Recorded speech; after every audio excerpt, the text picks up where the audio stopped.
Aceh Baru, Television and Radio, sajian berbeda untuk Anda.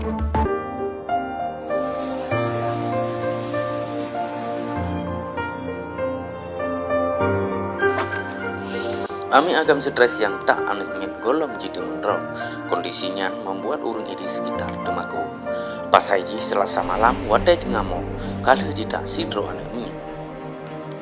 Mandang bibu si Ami yang stresnya dan langsung main temutak wadai mengamuk. Ada orang kita aja ngomong.